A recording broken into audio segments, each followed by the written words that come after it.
La anatomía explicada con brevedad y frescura. Hoy, la articulación de la rodilla. La articulación de la rodilla, en latín articulatio genus, es una de las articulaciones más grandes y poderosas del cuerpo humano. En la articulación de la rodilla participan principalmente tres huesos. En primer lugar, el fémur. En segundo, la tibia.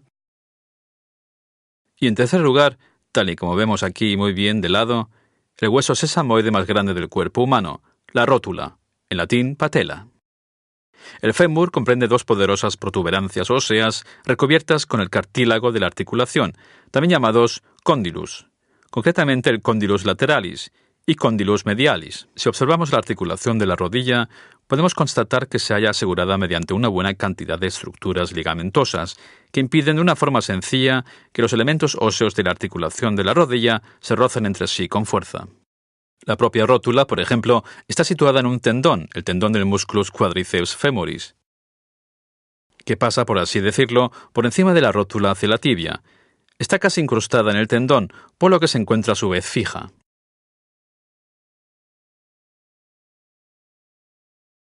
La articulación de la rodilla queda estabilizada por esta, y también otras estructuras ligamentosas, como por ejemplo los ligamentos laterales, que vemos aquí y aquí. Y dentro de la rodilla los llamados ligamentos cruzados, que vemos aquí y aquí. Vamos a observar estos ligamentos en detalle de una forma sencilla. Aquí lo vemos por el lateral, como se deduce por el peroné, que pasa por aquí y a continuación por el medial. De acuerdo con esto, este ligamento lateral recibe también el nombre de ligamentum colateral lateral. Y el del otro lado, ligamentum colateral medial. Estos ligamentos laterales estabilizan la rodilla frente a las así llamadas tensión en varus y valgus, es decir, para evitar las cargas en las que pueden producirse fácilmente desvíos por cargas en el plano horizontal entre el fémur y la tibia. Se ve, por tanto, que el ligamento impide que la rodilla se abra fácilmente en forma medial y lateral. Con las roturas de estos ligamentos se comprueba clínicamente que la rodilla se abre, por tanto el ligamento no cumple ya con su función. En el interior de la articulación de la rodilla existen otros ligamentos importantes. Para ello abrimos la articulación de la rodilla y la inclinamos un poco para que se vea mejor.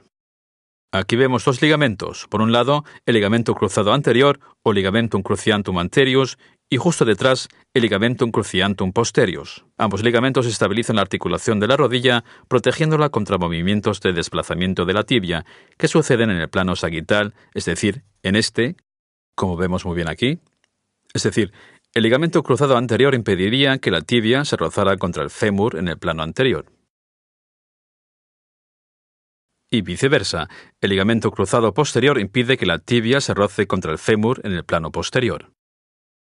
Si estos ligamentos se rompen, nos encontramos clínicamente ante los llamados fenómenos de cajón. Por ejemplo, la rotura del ligamento cruzado anterior permite que la tibia se desplace hacia adelante, contra el fémur, lo cual se denomina fenómeno de cajón anterior porque puedo tirar y sacar la tibia casi fuera de la articulación como un cajón. Cuando observamos la articulación de la rodilla desde dentro, vemos aún otras dos estructuras importantes que constan de filamentos cartilaginosos. Son los llamados meniscos. En primer lugar vemos el menisco externo o meniscus lateralis, y aquí en la parte central de la rodilla el meniscus medialis o menisco interno, pegado a un ligamento interno. Los meniscos tienen una función muy importante y equilibran las incongruencias, o mejor dicho, las desigualdades entre la superficie de la articulación del fémur y de la tibia, y se encargan también de una mejor distribución de la fuerza en la rodilla. Vemos claramente que la superficie de la articulación entre la tibia y el fémur no es completamente congruente, y que los meniscos equilibran en principio los espacios huecos, como podríamos llamarlos, que hay entre ambos huesos de forma simple, rellenándolos. Pues sí, la articulación de la rodilla es una articulación que no está construida en absoluto de forma poco compleja y que consta de muchas estructuras.